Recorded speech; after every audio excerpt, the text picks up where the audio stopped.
One. Welcome to Washington East West Sports. This is episode 41. I am Matt Beatty, joined alongside, as usual, by Sean Beatty and Kevin Ardolph. If you want to get involved in the show, go ahead and tweet us. I am at Beatty_Matt. Sean is at Sean_Beatty. Kev's at Kev Believes with the first team, Believes me at 3. Leave us a comment on YouTube. Subscribe to our channel. Subscribe to our Eli Network page. Let's talk a little bit about some hockey first. So this is breaking news. Not really, but it happened a little bit ago. Carey Price and the Montreal Canadiens have swept the Winnipeg Jets. They are into the semifinals. Well done, alumni of the Tri-City Americans, Carey Price, showing that goaltending is, you need some forwards, but you're also going to need some defense to help stop those pucks. I say something like someone made a comment of when they beat the Maple Leafs in the first series was how do you stop $80 million worth of forwards? $19 million worth of goaltending was the answer. So there you go. Yeah. Gotta invest in those goalies. They still matter. But let's talk about the Seattle Kraken. They are picking second in the actual NHL draft, which is July 23rd. 2 days beforehand, they are going to be participating in the July 21st expansion draft. So the season will be wrapping up soon here for the NHL, probably by the end of June. And then once that's over, we'll be looking forward to seeing the Seattle Kraken finally put a team together and then get out on the ice. Once they finally have all the pieces in place, they are breaking ground for their AHL team down there in California right now. So the wheels are going for some Seattle hockey. Kevin, show them your shirt. Show them your shirt. All right. There you go. There you go. I don't know shit about hockey, but I'll learn. So look for Kevin at a Seattle Kraken game. It's probably Sean as well at some point, I'm sure. I have season tickets, so I'll be there a few times. So do I. Why are you talking like I don't have season tickets? Oh, you do? Well, never mind then. You do got season tickets. So I will see Sean there. And Kevin, I'm sure you'll probably get a ticket or two once Sean can't go. I'll just skip both of yours. It's all good. There you go. And then I do want to talk a little bit about the Seattle Storm. They have been playing very well recently. They lost their last game on a buzzer beater against the Wings. That was a tough loss, but they were able to win 105-102 the previous game against the Wings, and then they were able to win a couple other games before that. They were on a 6-game winning streak before that loss to the Wings. So the Seattle Storm are playing again on Wednesday, so please check them out. Support the basketball teams, bring back the Sonics. But gentlemen, let's talk some Major League Baseball. So the Mariners have had a not too terrible week. Hopefully that's right, because I haven't been paying as much attention as I normally do. So it's not as bad as it has been in weeks beforehand, but I'll just go down the list really quickly. They are off today, so we have a free night to talk about them. They are not playing right now. So last we picked up, they were 6-5-10 over Oakland, and they lost the series with 2 straight losses, 12-6 and 6-0. Then they had a 4-game series in Los Angeles against the Angels. They won 6-2 in the opener. Then they lost the next 2, 3-2 and 12-5.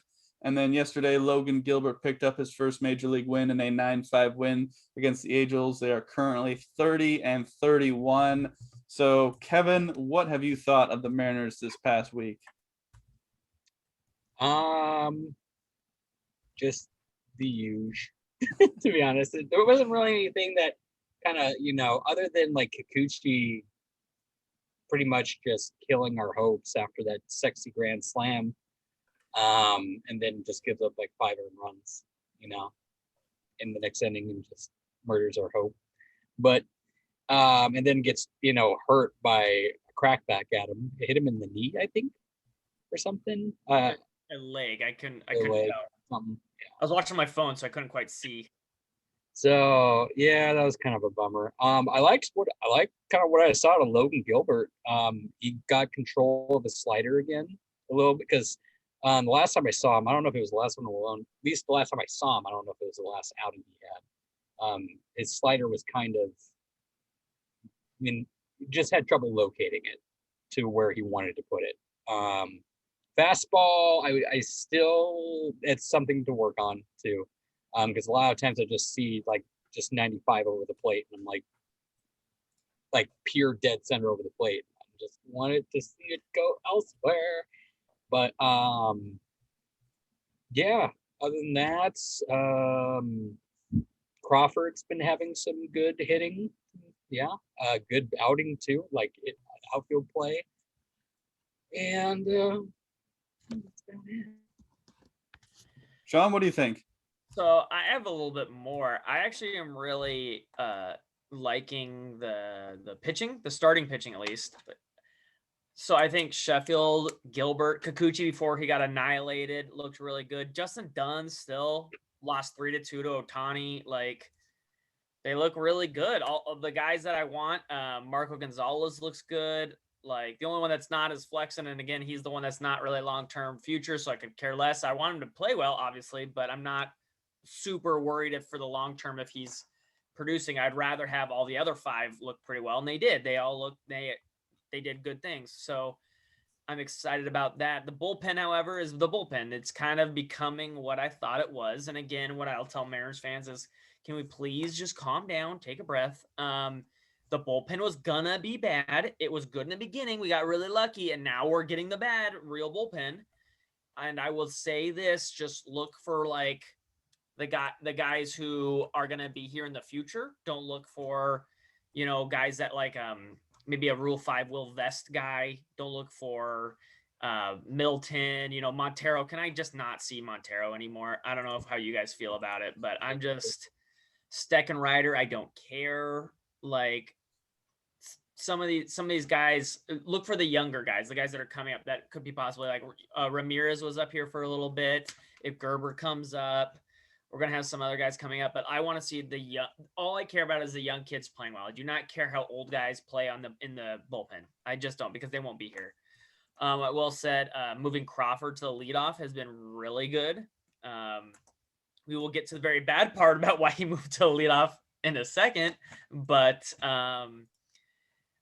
I will say, I don't get Jake Fraley's stat line, and Fangraphs is having issues right now, so it's not pulling up, but he's hitting like 208, but has like a 930 OPS or something like that, because he walks like half the at-bats and then hits 2 home runs when he does get a hit. Mm-hmm. So I don't get that, but I mean, if he keeps doing that, then go for it. They get enough hitting, I guess, from the bottom half to sustain them. Trammell has looked a lot better after coming back up. So the numbers are coming up with him. That's positive signs. I hear they just activated Shed Long today to play second base. Mm-hmm. So excited about that, to see if we can get – I wasn't really happy with him in the beginning, but I wasn't really encouraged with what I saw with him the previous time. But him coming and solidifying second base might be nice. Ty France, Mitch Haniger, Kyle Seager doing their thing. So if JP Crawford turns into this continuous and we get like maybe Trammell and one other guy to do some things, maybe this offense starts to turn around and we don't have to rely on the bullpen keeping 1 or 2 run leads for 4 innings. Yeah, so you guys. Oh, sorry. Encouraged. All right. Yeah, you guys mentioned the injuries. I'm just going to go down the injury report right now. So June 2nd, Evan White, the Mariners, Hope White will be ready to begin a rehab assignment after the team returns home in mid-June. Shannon Drayer, 710 ESPN Seattle reports that was on June 2nd, 10-day IL. Kyle Lewis, Mariners GM, Jerry Dipoto, said Thursday that he fears Lewis could be in line for long-term absence. I'm hopeful that we'll see him again this year on the field, but I don't think it's going to be that quick. That's what Dipoto said, quote. June 5th, Justin Dunn on the 10-day IL. Manager Scott Survey said Saturday that Dunn is expected to be activated off the injured list to make his next start at some point next week, which would be this week. So we will see if Justin Dunn makes it back. Kikuchi, we talked a little bit about that, but is experiencing minimal swelling and feeling better than expected after being hit by a comebacker during his Saturday start. Lauren Smith, the Tacoma News Tribune, reported. So sounds like he might be okay. He's day-to-day right now. Kendall Graveman, COVID-19 injured list, through a live batting practice session for AAA Tacoma on Saturday. Corey Brock at The Athletic. And then recently, Sam Haggerty went on the 60-day IL, as well as Dylan Moore on the 10-day IL to begin his rehab at AAA Tacoma on Monday, which would be today. So, So a lot of injuries there. I want to mention if there are any that are really worrisome to either of you. Sean, I'm going to start with you. Well, obviously it's the Kyle Lewis one. He's had some injuries in the past. This again, so they don't tell you exactly what it is. They said meniscus. That could be as much as a clean out, full removal, injection. I don't know what, but missing a whole year is a possibility depending on what it is. And with his injury history, that makes me very concerned that this will be a thing. And I don't have anything to sip, and I'm not happy about it. But could I say we should have traded him last year? Okay. Yes. Kevin, what do you think? I thought I saw that they thought it was a small meniscus tear. That's Now, initially what I thought, and then okay, but now it's just something with him saying it's a full year, that does not warrant a full year thing, and that's what scared me when he said it might be a full year thing. So that would lend me to believe it's more than that. Yeah. But if you're right, that is a small injury. That's like a month at most. Okay. The only other one, I mean, as Shimon mentioned, the big one is Cowboys. Dylan Moore played today. He actually went like 1 for 4 and had a stolen base, so that was good to see. The only other than Justin Dunn, but it sounds like he's coming back soon. Anywho, just because I want to keep the starting rotation there, as Sean already mentioned, the starting rotation looks good. I think even though he sounded like he was grabbing the pan, I think Kikuchi will be fine. Then other than that, just waiting for Graveman's stupid butt to get back from from getting COVID. So nothing really too concerning other than the Cowboys thing. So yeah, I think there's nothing too worrisome. Hopefully all these guys will recover quickly. Sam Haggerty obviously is tough with the 60 AL. That's obviously going to be a much longer term, but hopefully he'll come back and get going a little bit once he is back, and hopefully be ready for next season. But it sounds like his season is maybe not necessarily totally done, but probably very unlikely for him to return at this point based on who's coming back and everything like that. But you never know. It is a long season. So I do want to switch into the topic that is the biggest news of the day, and that is Jared Kelnick being sent back down to AAA Tacoma. His batting average is .96, and he's in a 0 for 39 slump right now, before being sent back, obviously. So I do want to get your guys' thoughts on this. I'm going to go ahead and start. So I'm not worried about Jared Kelnick. He's a rookie. This was his first time in the major leagues. You're obviously going to take your lumps in any sport, regardless if you're a rookie. So I would keep him there. Honestly, I don't really see a reason to send him back down other than maybe confidence, which is what I assume this move is about. Just like Trammell being sent down, tearing it up, and now they brought him back up. I assume if they send Kelnick down and he starts tearing it up, they're going to bring him right back up like they did with Trammell. I kind of equate this to something that Sean and I talked about in 2020. So I pre-ordered Cyberpunk 2077. And Sean was like, "Why'd you pre-order that? That's a terrible idea. It's not going to be a good game when it first comes out. It's going to be way better down the line." It's like, yeah, I know. It's the people who made The Witcher 3, great game. Like, I was really excited for it. Keanu Reeves was in it. It sounds awesome. And then I got the game, and the game was kind of broken. The story was good. The characters were great. The gameplay was pretty solid, but it just wasn't as good as I thought it was going to be. Like, my hype was way higher than as good as it was. And I think Jared Kelnick is not Cyberpunk 2077 bad, because that was a very botched launch, and I can't believe they put that game out in the state that was in. But, I think that people were buying into the hype and like really, really like excited to see this guy who seemed like they built him up to be the savior of the franchise. And I did not expect that. I expected him to take his lumps, have a good game here and there. But for the most part, this season was just getting him acclimated to Major League Baseball, like the professional top level. And so to see him get sent back down, obviously it's not great, but hopefully he'll get his confidence back and he'll, start just tearing up the competition down there in the AAA, which is a level, if he's as good of a prospect as he's built up to be, should tear it up down there, and then hopefully be back in no time to the major league level. So you're not Cyberpunk 2077 Keanu, but maybe the hype was a little bit more than it should have been. That's what I'll say about it. Sean, what do you think? Oh, geez. I think it's far too early to say any of that. There's now the historic slump that he is on, like all time, is not good, but the underlying numbers are much better with how he's hitting it. They're not, I mean, they're not great. They're not saying he's an all-star, he's going to hit 300, but the numbers will play out over the course of a career or a season. He's just not kind of catching a little bit of the breaks right now. And when he does catch a break, something else happens. Like I think you said his first game, the dude made a diving catch in the stands, like on his first at bat, like things like that. He's happened to him twice already. So like, I mean, those things happen. I think he's just kind of getting unlucky. Then he's pressing it. I think, what was his name? Jason Churchill said a really good thing. I really agree with it. I said the last 10 days he said he's been different. He's operating outside of his game plan. So he's chasing a little bit, off-speed pitches on the edges, and he's getting behind counts. And then at major league level, you can't fall behind 0-2. That's just what it is. I also have noticed, because I really want to watch his at-bats. So I always love, like, really, like, let's get there. He is not getting any calls. Like, let's be very clear. Anything close to the plate. Like, I would love if I could have the access freaking baseball to watch you and watch past games, that you make it impossible. But like to go back and watch his at bats to see how many outside the zone strikes are called strikes on Jared Kelnick, because it feels like it's one per at bat.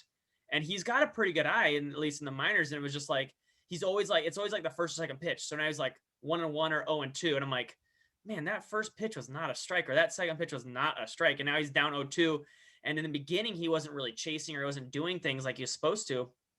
He just was against some of the calls, but like Mr. Churchill said, like he's pressing now. He's trying to do it now, and I think that's what's getting him in trouble, and that's what started the slide. Because in the beginning, he had that really nice second game, 2 doubles, a home run. Oh my gosh, the wheels are turning. Caught a little bit of slide. He's like, all right, it'll come out, and he's like, it's not coming out. Now I'll press, and then it really went downhill after that. Like he's not getting calls, and it's increasing the slide. So I think he will be fine. He needs to get back up. And I want to say this, Mariners Twitter, please calm down. Colin O'Keefe, the old Mariners soundboard guy who used to run the Jerry Dipoto podcast, said it perfectly. The Mariners were right to call up Kelnick, and they were right to send him down. These are fine. These things happen, period. Like, it's okay. It'll be okay. Jared will be okay. Breathe. Like, Mariners Twitter, God, you're 1 game below 500. Settle down. Like, holy crap. Yeah, I mean, you'll release a couple patches, you'll release a couple updates, you'll fix the bugs, it'll be fine. Kevin, what do you think? You'll type in God mode, you'll be there you go. Up, down, left, right. Yeah, start. Yeah. Konami code. Kevin gets it. Yeah. No, it's I mean, ever since he got called up too, one of his things is plate patience. And that's going to happen with new players too. Like, especially one of his caliber, where like all the pressure's on him being a top prospect and stuff like that. He wants to hit that ball out. And as Sean already mentioned, the very unluckiness and stuff like that. It's something Mariners fans just need to calm that down. Like, actually from the Twitter polls that I've been seeing, like most people, like 60% are okay with it. They're just like, okay. But then there's like 20 to 30% they're like, this is unacceptable. And it's just like, he's 19, 20? Like 21. 21. Oh, he's 21. Yeah, Still, that's super young. Like, people need to calm that ass. It's honestly, it helped, possibly he needs some, fresh coaching perspectives from the people down at AAA. Get a new perspective on how to approach pitch counts and stuff like that, when to be aggressive,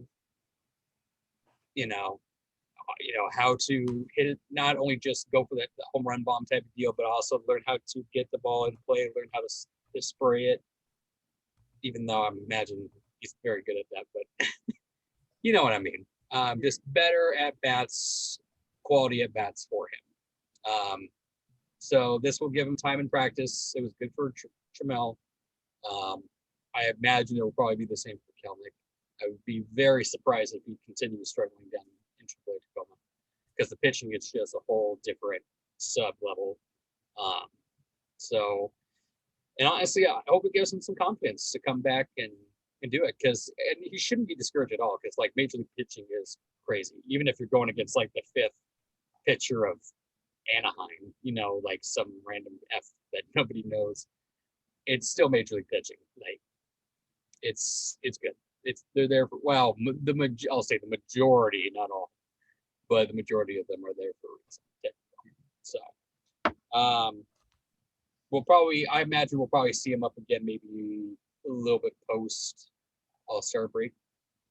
Hopefully, if he does what Trammell did, probably around All-Star break, maybe a little after. Can I also, like, he has to understand, like, he's never struggled in his life.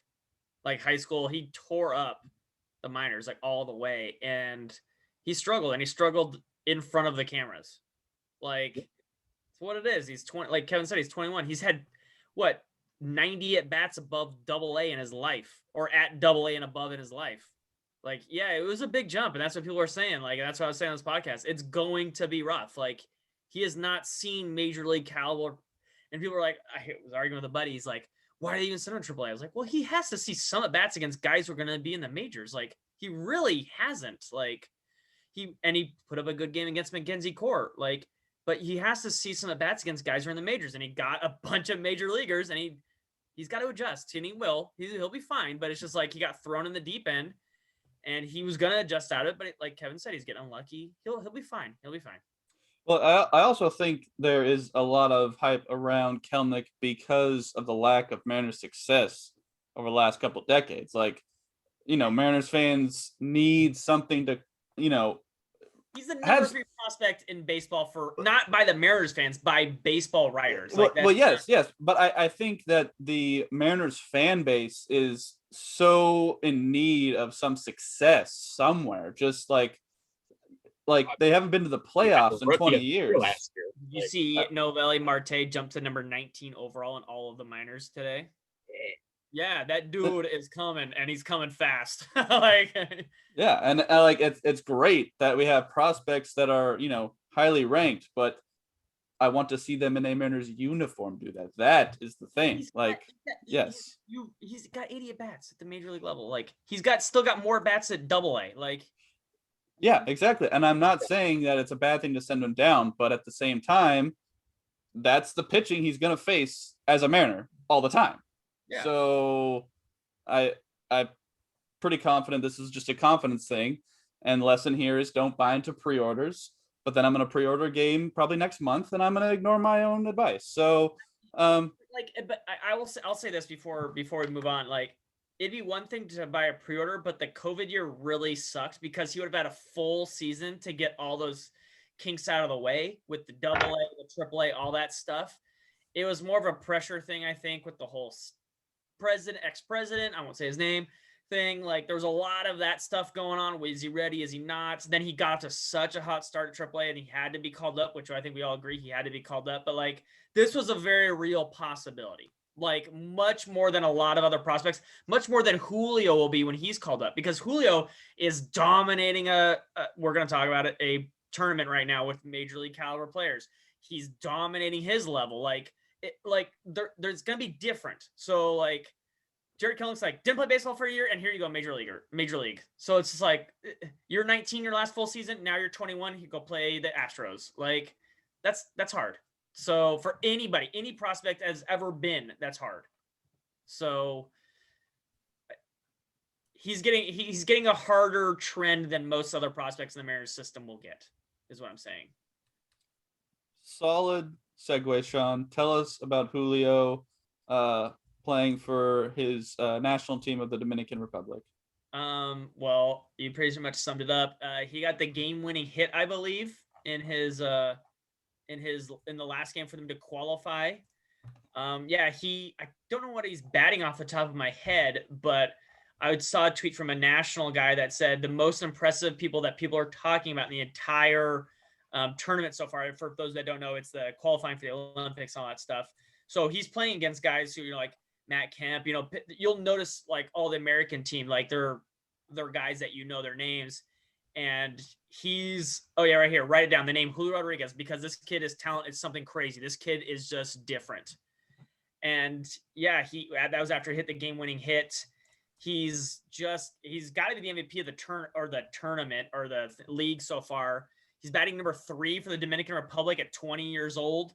How can you not be excited with what he's doing? He's tearing up high A and now went to a much higher scale against people who pitched in the majors and he got a hit off a ex-closer to win the game. Like a guy who was closing games 2 years ago. Like John Axford, like for Canada. He was closing against the Rockies 2 years ago. And Julio Rodriguez is getting game winning hits off of him. Like that's major league talent. Like that's no joke. I traded John Axford like 4 years ago. And Kevin won the league because I traded him. Like that's no joke. That dude could pitch and Julio's doing some stuff. All right, well, let's talk a little bit about the Mariners management. So Sean texted the group chat asking to put this topic on there. So I'm going to let Sean take this because he must have something that he really needs to talk about here. Well, I kind of what I understood, and I'm going to send it to you guys actually really quick. I saw internet freaking out about, for some reason, again, it was like a Saturday or a Friday afternoon, and the Mariners Twitter decided to argue about Jerry Dipoto.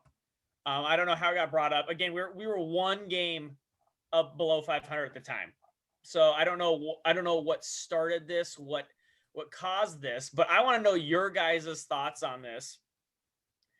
Is Jerry Dipoto a good, bad, or the jury is still out GM? Am I taking this first? Go ahead, I'll Kevin. go.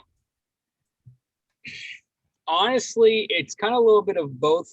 The jury is still out technically for a little bit because the good part is he's gotten this farm system to be a top farm system ranked prospect wise. And that's what you want to do. And then the big question after that is once they're called up, if you can reload it and keep it reloaded, kind of like what the Astros have done. So up to this point, for what a good GM should do because our farm, now we got to remember, like 2-3 years out back, our farm system was a complete pile of garbage. And now it's a top farm system, like top 5 farm system in the league. And that's because of Jerry Dipoto, ranked wise. Now, whether they'll pan out, my opinion, most likely, but we'll see. I personally think he's done fine. Some of the trades, like I didn't like seeing Zunino go, and as Sean will get into that in a little bit, just because what he does defensively and what he does for your starting rotation is just good. I mean, it outweighs what you do at bat, pretty much. And Tampa Bay is taking advantage of it. So, and I mean, most of his trades so far, other than that, and not really going full hard. The only other thing I could really rag on is that he did a bunch of trades to get international spending cash, which we all thought was going to go for Ohtani. And then you're like, you let the Angels just go and get him. Like, even though it sounded like that's where Ohtani really wanted to go, you got all that money, international spending money. It's like, throw that and more to go get him. And as we're seeing now, Ohtani's kind of paying out. Well, it sounds like, but like, again, in that equation, I'll agree. I'm not going to like step on it, but like, there are 2 teams. The Angels just bid more. Like, the Angels just spent more. Like,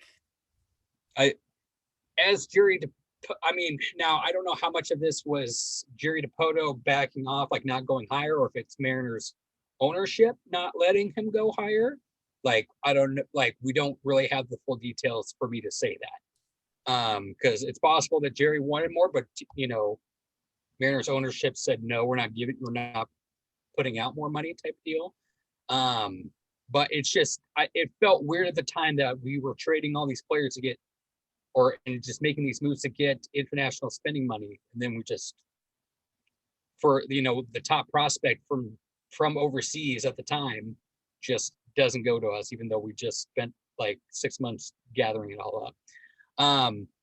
This team as a whole right now, the Mariners fans need to calm the F down. Like, this team was expected to be dog crap, and we're like pretty much staying at 500 and like going over, and to where we might maybe be in the run for a wild card in like 2 months, depending on how the rest of the season goes. And our schedule is fairly good, like opponent wise, like winning percentage for the rest of the season. So it's like Mariners fans need to calm the F down a little bit. I personally think he's done fine, and based off what the metrics for a good GM are, especially at a start with an organization that was just in the crapper as far as like farm system and contracts and stuff like that, I think he did well. I'll pass it on. I would say he's been bad. And the simple fact is, I want to play games in October that matter. We have not been there in a while. He's been here for 6 years, hasn't gotten us there. We've had good players, obviously. He's made some good deals. He's made some bad deals. Overall, I want to see the Mariners in the playoffs. I want to stop reminiscing about 2001, and I would like to see them in the playoffs. And the GM that can get us there will be a, not Jesus savior, but, pretty solid savior, because I would love to see the Mariners play some October baseball. So my answer is simple.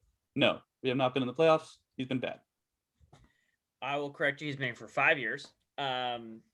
He was here for 6 years technically, but he GM'd for 1 month in 2015. So, he took over in August of 2015. So that is not his team. I would say Kevin, I would agree, is largely correct.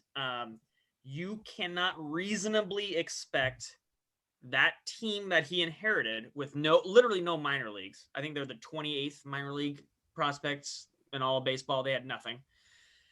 An old team led by they signed like a 34-year-old Nelson, 35-year-old Nelson Cruz, and 32-year-old Robinson Cano, who was doing steroids. We now know is doing steroids. That he didn't sign either of them. I actually looked it up. He never got a good year out of Felix Hernandez. He got bad Felix Hernandez. And an injury plagued James Paxton said, win us playoff series. And that is unrealistic. What should have happened day one was, so fans, I'm not going to say like anybody here, but fans in general wanted the playoffs. They're like little kids. They're like, give me it now. What should have happened day one is traded everybody. Felix still had some value when he got here. You trade Felix immediately, because you could have tricked people into like thinking he was still the guy. You should have gutted everything and started the rebuild then. And then now we'd be in it. But unfortunately, people were like, well, you need to build the minors and you need to win now. And guess what? Like the Dodgers do that, and they spend $280 million. Like, that's not a realistic expectation for 98% of major league teams. You can't take the Jets after this year. Don't give them their new quarterback savior. Give them their backup. I don't know. Give them Chad Henne and be like, hey, next year you're in the playoffs or you're fired. That is unrealistic. That is not. Chad Henne's your quarterback, and as the current roster stands, you better make the playoffs. That's not realistic. That's just not, and it was never going to happen. I will say this: while he was handed just piles of garbage, if you include 2020's winning percentage, his teams have put up 2 seasons of almost 90 wins, and since that time, in the 5 years he's taken over, there's 5 teams that won less games than that. So basically, they've gotten unlucky. They're just not winning the right amount of games in the right amount of years. Like, there's years they easily could have gone. And that also doesn't include, so before this podcast started, I asked Kevin and Matthew how many games a year they thought the Astros cheating helped them. And they both said about 10 games. And Matthew, that was correct. In 2018, the Mariners would be in the playoffs, not the Houston Astros. And that doesn't just mean 10 games. That means 10 games like taken apart, because they're playing, 20 games relatively against the Mariners themselves and other teams that they mostly play in the division. And it affects those teams the most, Mariners being one, and the Mariners will probably be in the playoffs because they just missed out. So if you believe the Astros doing it, the Astros cheating directly caused Jerry Dipoto to not be in there. If the barrier is only being in the playoffs, I've just told you they were simply unlucky for not going to the playoffs at this point. With how many wins, they won 89 games in a year, and didn't make the playoffs. Like, I mean, last year there was a team that was 500 and below 500 made the playoffs. Like, they won their games in the wrong years is basically what it comes down to. And again, like, you're expecting this team to beat those Houston Astros. Like Kevin, we've talked about before, they're loaded. They're young. Those teams were just like, they're going to World Series every year. They had Garrett Cole, they had Verlander, they had Greinke. They were just monsters. And you're like, hey, Jerry, I know I gave you a bunch of old guys, but can you beat the Houston Astros? I mean, I know you played them 19 times, but can you beat them? Oh, can you beat Billy Beane and the Oakland Athletics, who just, have the best scouting there's ever been in baseball? Can you beat those two teams? Well, no, he had to tear it down. Mariners fans kicked and screamed for 4 years until he was finally allowed to do it. He says a couple years ago, hey guys, it's going to be 2021 until we finally start winning. Well, then COVID happened that, canceled an entire year out. So what I've been saying the whole time, 2022 is going to be the year you really start to see Jerry's guys. The first Jerry guy to really be called up was Kyle Lewis, and he won Rookie of the Year. And everyone's saying Kyle Lewis is awesome. That's Jerry's first guy. And everyone's already writing off Jerry. Like, how I look at it is, and I think how Kevin looks at it too, and some other people is, in a vacuum at the time, like Kevin said, at the time of the trade, do you agree with the move? And for 90% of them, I do. Obviously, me and Kevin didn't really like the Mike Zunino trade when it happened, but every GM is going to have a couple moves you do that you don't like. But in totality, I think 90% or so of the moves that he makes, I'm like, yeah, I would make that move, or that's the thing. Like Marte, whoever saw Marte panning out, whoever saw Peralta for the Milwaukee Brewers 6 years later becoming what he is, like, he wasn't even a top 30 prospect in the Mariners organization. Who knew he was going to be this? Like, Chris Taylor, what? Like, he had like a 680 OPS for us. Who knew he was going to be this guy? Like, these things are not like, so that's more of a player development thing. And Jerry's not managing that, or can't set that up in 2 years. Like, that's not, you have to get guys in there. You have to develop the guys then. And that's just not, I think a lot of people hold him to an unrealistic standard. Now, I'm not saying he's going to be good, but like these guys, these next coming crop, I think the jury is still out. The next crop will determine, is Jerry good or not? And if he's not, then we could fire him in a couple of years. And that's not a problem. But like right now, they're like, he's terrible. I'm like, I agree with the moves he's making. It's just that in the beginning, it was unrealistic expectations. He wasn't going to make the playoffs in that division. That wasn't going to happen. And for Mariners fans to expect it, it's not.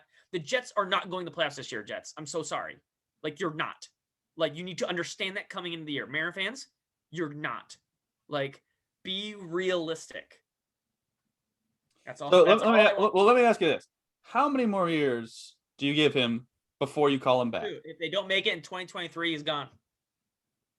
Kevin, would you agree?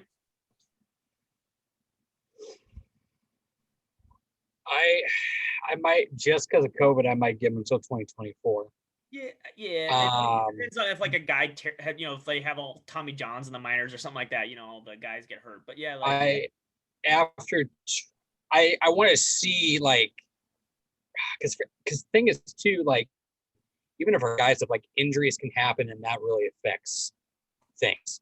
So it would also really depend on like what happens. Like if 2023, like if we don't make it, but like Kyle Lewis goes down, Julio goes down, and like Gilbert goes down, like three of our top dudes are like just done for like the year. Like I can't say that's on Dipoto. Like, I mean, it's just like injuries happen, fortunately. Now injury proneness, like what we're seeing kind of with Kyle Lewis. If they don't sign anybody, though, that is kind of on Jerry in that time to like help relieve some of that stress. I agree with them not making moves this offseason, but in like 2 years they don't sign anybody, then it's kind of an issue.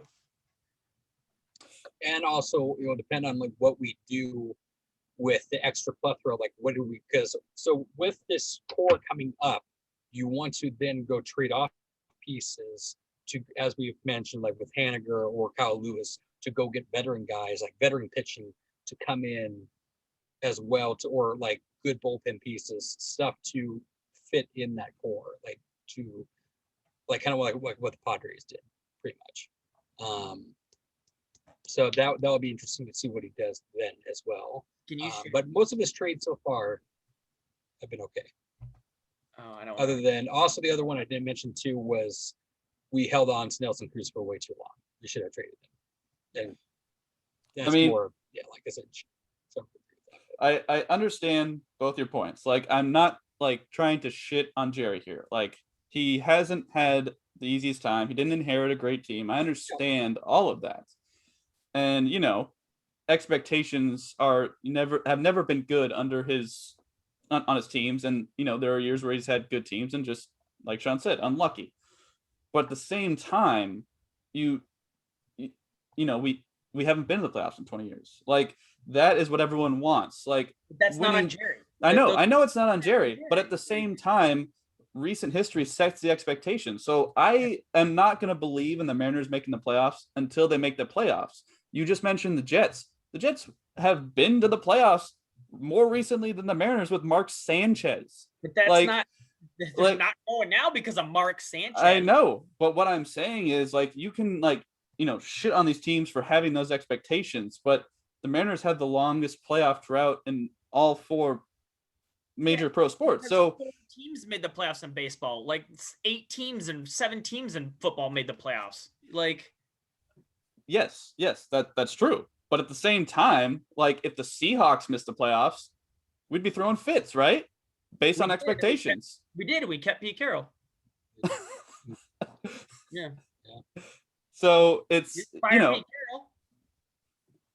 I mean, you could say the same thing about Dipoto. You could say the exact same thing. We had essentially 3 Mike Trouts and 2 Prime Felixes on the same team and missed the playoffs. Is that okay? No. Let Russell cook. Shut up and sit down, old man.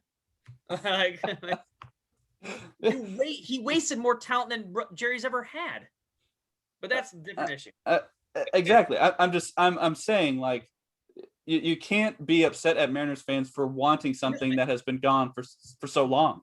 But it's not that they're upset. I get it. But they're blaming somebody who isn't or you can't say is the problem for that. And when I say the Jets, Matthew, I'm not saying like the Jets as a franchise. I'm saying the Jets now. They're not going to the playoffs. It's fine. Like, it takes a little bit of time. Like, again, realistic expectations. You're not Houston Texans. You're not going to go to the playoffs this year, especially with Julio Jones going to your division. It's not happening. And understand that and look for goals to help you get there maybe in 2 years or 3 years. Football is a little faster process. Baseball takes, 5 years because these kids are drafted at 18. Football, you get a quarterback, you go, boom. Like, it's kind of like, but that's the same idea. Like, look for steps rather than like, I know we were sucky last year, but we better make it this year. That's not like how it works. Like, Mariners fans, you didn't go from 68 wins to be like, why aren't we winning 92 games? Well, because you suck. That's why. Like, and you're going to keep sucking. Like, you throwing a bunch of money at this isn't going to solve it. Like, you win with young talent, young controllable talent. And that takes 5 to 4 years to cultivate. To play devil's advocate, the Mets are saying no to that shot at the moment. Yeah, the Mets are winning the division because no one other team is 500 in that division, Kevin. Like, that's true. Now, at the same time, too, like, Nationals have just been weird and, well, yeah. Braves should also be better as well, but Acuna's had problems. And yeah. Let's be clear, Kevin. The teams the minor leagues, the Tampa Bay, the Dodgers, the Astros, they tend to be pretty good. And also what Mariners fans forget, because I think a lot of them weren't around then. Like, you got to remember, before Houston became this powerhouse that they were, they sucked balls for years. And I mean a long time. They sucked balls. So, like, and I guarantee if you ask Houston Astros fans, they probably would say it was worth the wait. Now, was it to the extent of us, what we're doing right now? No. But it's just patience is a virtue. But unfortunately now in 2021, it's not a thing. Yeah, they had an official date like Jerry did, and I think it was 6 years from when they're like, we're tearing down, was when they started making the playoffs. So 6 years. Jerry's been at this for 3. So, like, and one of them you could say didn't count because of COVID. Like, I'm just saying, like, let's be very clear here. And, well, I just want to bring up somebody else. This is what I was saying. Like, this is the thing. It's somebody that I follow on Twitter. Nice guy. I'm not calling him out individually, so I won't use his name. And I get the point, and we talked about it, but he showed a picture of Noah Syndergaard, Carlos Correa, and Chris Bryant. He goes, all 3 of these should be Mariners next year. Get it done, Jerry. There's 29 other teams who want all 3 of those guys. Like, yes, you could get one or go after one, but these are the expectations. Like, why aren't you getting this talent? I'm like, because, like, other people want it. Like, you can't just get these guys that you want. And they're like, well, I'd like that guy. I'd like that guy. Yeah, I want all these guys, but like they have to want to come to Seattle. The other guys have to want you have to outbid or, make a better pitch for these things. Like, it's not just up to Jerry being like, look, I want to sign you because I can sign you. They have to do it. The other teams have to, like Kevin said, like with Ohtani, and I get the sentiment of Ohtani, but the Angels just bid more than the Mariners. Like, it's just, and Ohtani's like, okay, I like money and I like LA. Let's do the thing. I mean, that's just what it came down to. And let's be very clear here. Ohtani's been a hurt mess for like 4 years. Like when he plays, he's fantastic, but he gets hurt every single year, like a lot. So, but yeah, it's not just up to Jerry to sign these guys. And I get like signing that, and you could sign smaller guys when you need it. But like now, like is like a Seth Smith type guy is gonna make a difference right now? No, but like Kevin said, in 2 years, when these guys are all called up and we know what our holes are, then yeah, you can sign those Seth Smiths or those third arm in the rotation, some bullpen guys to fill out your team. But what do you do? You don't even know what to fill out right now, anyways. You were banking on Jared Kelnick being your guy in center, and he got sent down. So you already would have messed up your filling as it was. Like, so you wouldn't have gone after a first baseman. Then Evan White gets hurt. Like, you don't know who you need to fill. So wait a little bit, see who these guys solidify in these certain positions, and then fill according to need. But like, yeah, like it's just comments like that. It was like, we need to get all three of these guys. I'm like, no, like, again, not realistic of like what you need a GM to do. It's individual. And yeah, next year they need to spend money. Like this year I was okay with it, but it ends this year. Next year you're spending money in the offseason because you have a ton. So you better make some moves, Jerry Dipoto. To wrap it up, I think as Sean Canary mentioned, had Jerry Dipoto been allowed to sell everything when he got here in 2016, pretty much, I think you could have those expectations now. But the fact that he was asked, because of what he had with the contracts of Cano and Cruz, you were asked to make a winning formula along that with building through the draft, it kind of hindered him a little bit. So I think Mariners fans just need to be a little bit more patient. Had he been able to sell those off 2016, not have those big contracts hanging over his head, thank you, Jack Z, for that. So blame Jack Z for that. You can, then I could say it'd be realistic expectations for right now. But I say you have to give him at least 2 to 3 more. I am patient, and I will say though, with the Mariners, it's rule number 32: enjoy the little things. If they reach 500, that's great. If they win more than they're over 500, that's great. But I want the playoffs, and they will not make the playoffs. I don't want to burst your bubble. that like when they make the playoffs, that'll be great. But I have no expectations that happening anytime soon. So maybe they need to cheat more. Maybe they're cursed. I don't know. But not happening this year. I'm not saying this year because I don't expect it this year or anytime soon. I expect them to go into the Cubs 100 years. Let's do it. Let's get that curse. The playoffs. They just never won in the playoffs. Well, I mean, we're getting up there. We're getting up there. I haven't even made a World Series. I was going to say, I have a super quick question for Matt. Yeah. If the Mariners, because, okay, so as you agree, the roster right now is not going to be the key roster in 2 to 3, like in 2023, because of all the prospects. If they make the wild card this year, would you be happy? Absolutely. Any sort of playoff game. I don't care what kind of playoff game it is. Any playoff game. Would it matter though? No. What do you mean? Because that core is not going to be what. So like, it doesn't have any effect on what you have on the future, because that core is not going to be there. It's not going to dictate what. Well, I mean, so I see what you're saying. So I'm not worried about the parts. I'm worried about the sum of those parts. That's what I want. But it's just an arbitrary game with no chance of winning anything. Like Kevin says, if you make a wild card this year, you're not winning the World Series, so who cares? Like, you're just picking an arbitrary market. But they're in the playoffs. That's all I want at this point. They're in the playoffs. You're putting false importance on one game that doesn't matter as much. Like, do you think athletics fans give a shit about them being in the wild card last year?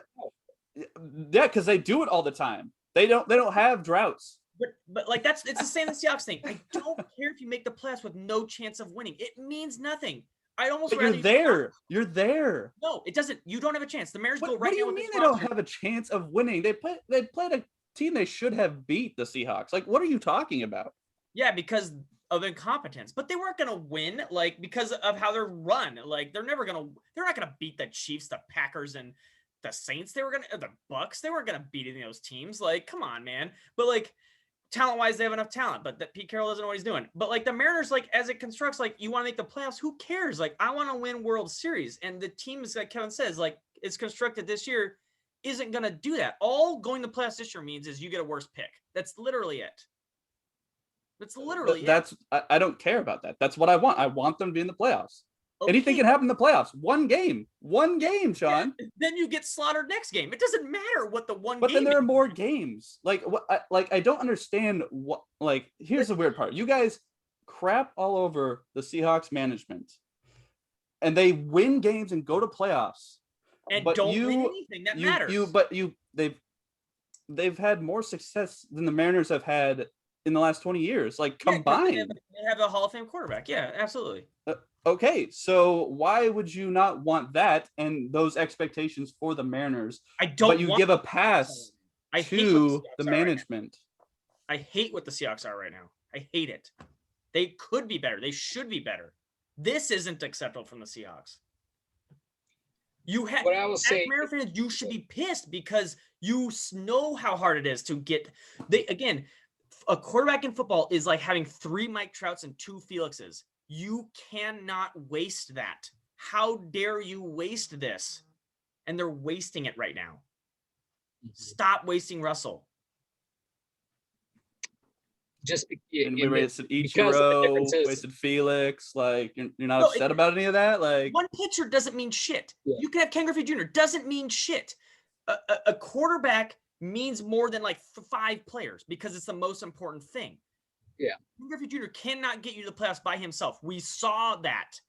It does not matter. Randy Johnson cannot get you to the playoffs by himself. You need more pieces in baseball. The best player in baseball bats 1 out of 9 times. Mike Trout hasn't been in like 8 years.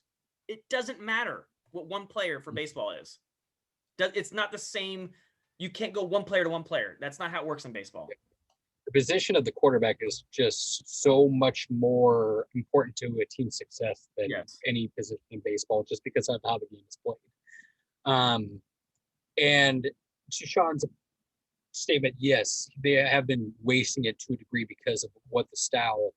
Had they gone further in the playoffs last year, due to what Pete Carroll, how he runs the offense of running the ball first, which now, and that's why I was saying on last week's podcast, I think we might see a change just because of Russell is giving a shit right now. Like we just saw like 2 months ago, Russell pissed off, not giving a crap, thinking about getting out, and now he is pumped, working.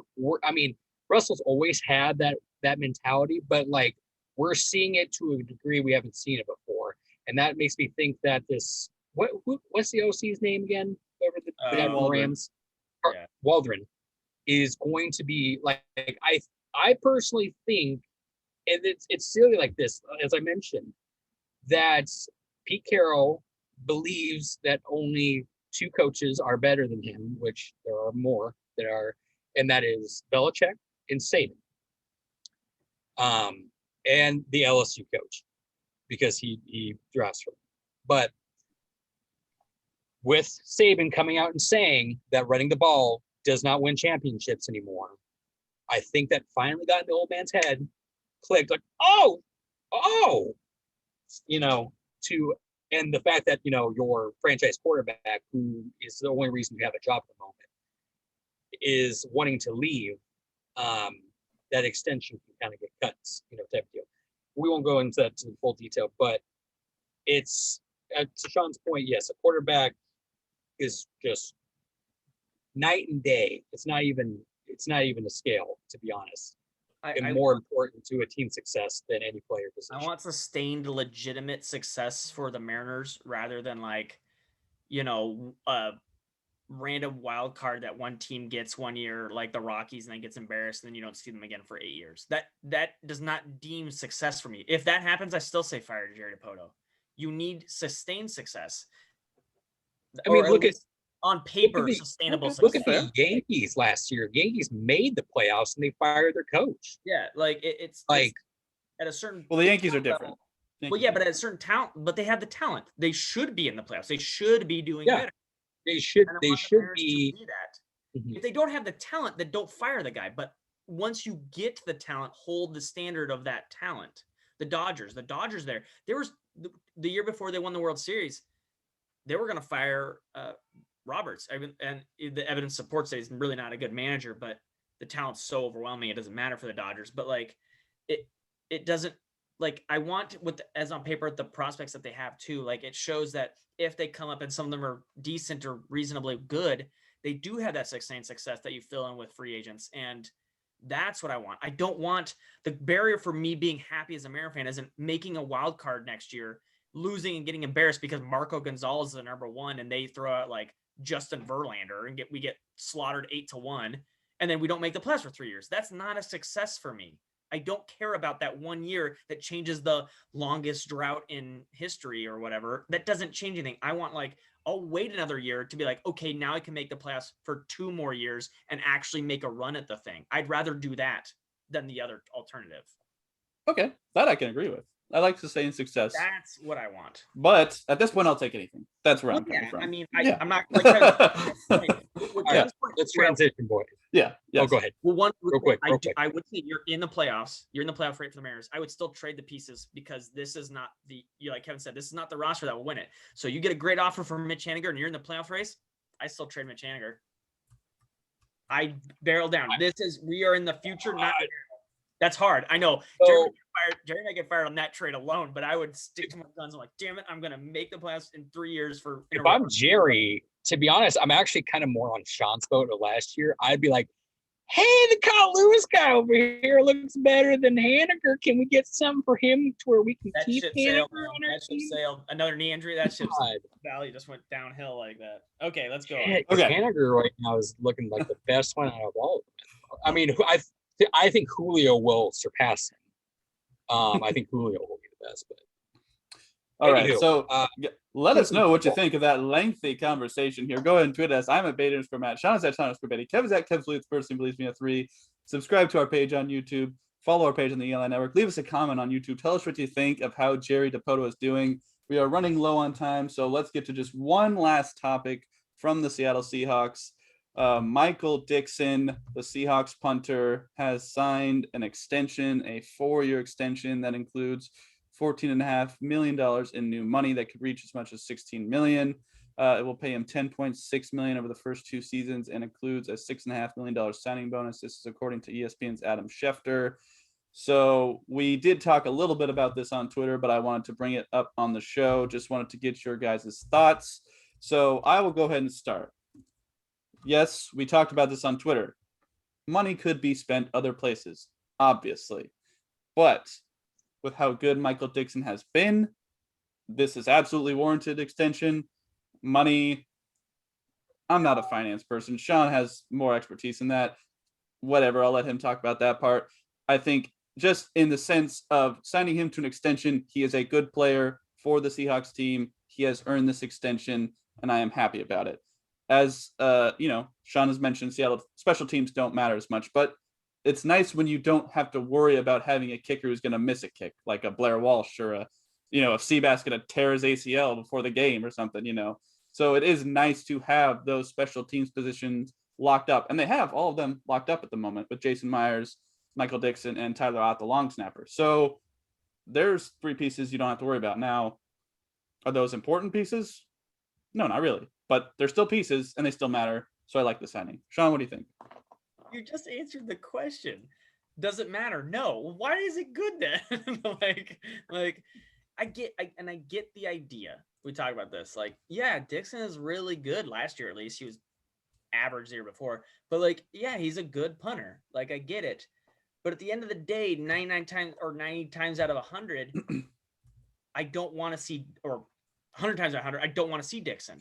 because that means that it's something we didn't succeed as an offense. And yeah, it's nice if you don't succeed as an offense to pin them.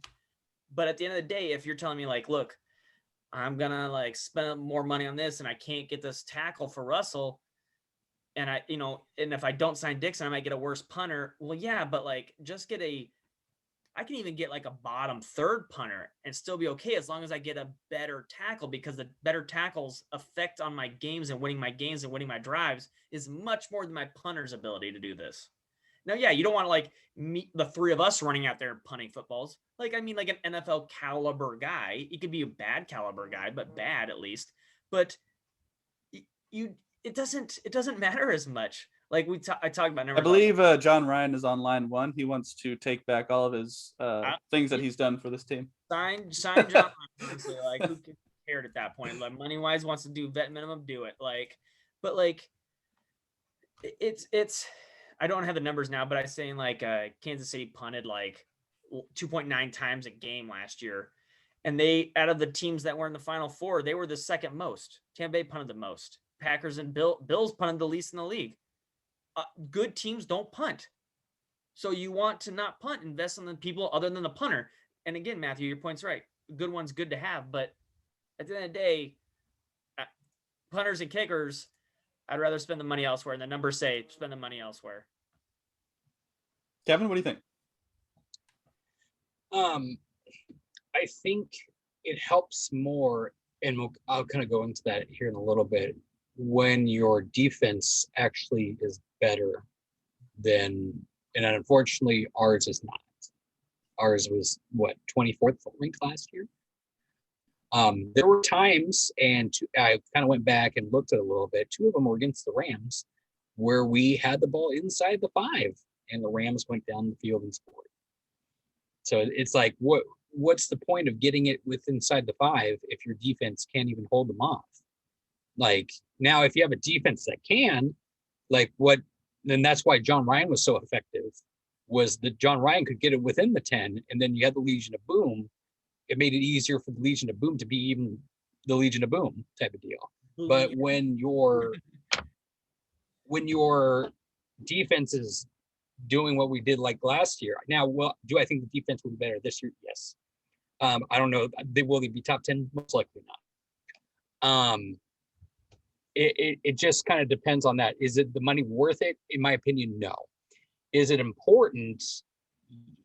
Yes, to an extent, because like I said, it relieves pressure off your defense to where you can get the ball back into your offense's hands quicker to have more possessions and stuff like that.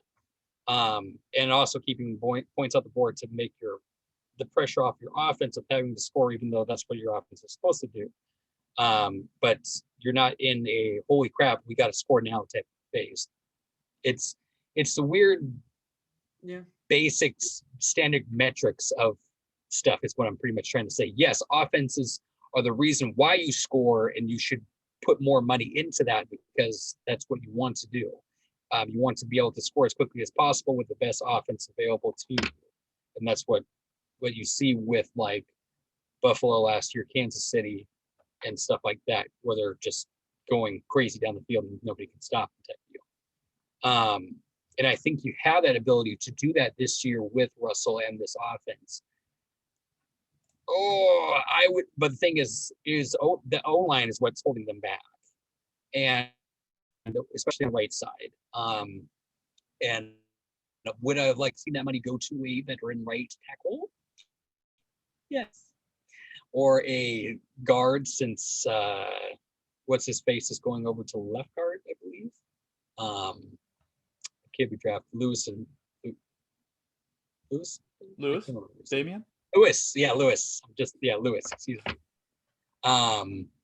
Since he's going over to left guard, a veteran right guard, other than crappy what's his face from Oakland, who was not good last year, would have been preferred, just because if you keep Russell upright to where he can score more points, Russell is going to, especially in this division that is so good this year, or at least on paper wise, is going to be so good this year. I believe you want to put as much stuff for Russell, because if it comes down to it, when you go against the best of the best, I personally believe, and I think as Seahawks fans, we know this, that Russell being the best quarterback in the division is going to outplay them. If it comes to a shootout, I trust Russell more. The only other quarterback I don't think he has is Mahomes, of course. But it's still even then close. I think Mahomes would, out of 10 games, I think Mahomes is going to take more, but it's still very close. So you want to make it to where Russell has the most success because that's as we said, the most important. When you have your bread Hall of Fame quarterback. What's up? Your bread is buttered with Russell. Yes. When you have a Hall of Fame quarterback who has been sacked and literally wanted to leave your team because he's been sacked so many times, and then you just band-aid the O-line, and you have this money to go get veteran O-linemen, and you don't. I don't want to say veteran. Sorry, good O-linemen, because veteran doesn't mean crap. And you don't. I mean, yes, Russell is excited because, like I said, I personally believe that the offensive scheme is going to change for it, but it doesn't matter if that offensive scheme changes if Russell's still getting sacked or just running for his life and can't execute the play because he's getting older. He is still in very good shape, and he's getting more in his shape. He's been looking sexy. So, but okay, so let me ask you this. So go ahead, Sean. Go ahead. Well, I will say the numbers aren't all the way out on the deal, but from what the deals are saying is it's actually front loaded, so that actually helps in the future. Yeah, 10.6 million over the first 2 seasons. Yeah, so it's actually not bad because if they sign Jamal Adams, his will be backloaded. So it kind of balances out a little bit. At least it's not backloaded where in 2 years it really sucks to signing people. So that is actually the good part of this deal. So, I mean, so you guys agree that an extension is good for Dickson? What amount would you have been okay with for an extension? Just a veteran minimum? That's all you would have been okay with? No, he's worth more than that. I mean, I don't know the average of what punters make off the top of my head. Let me see here.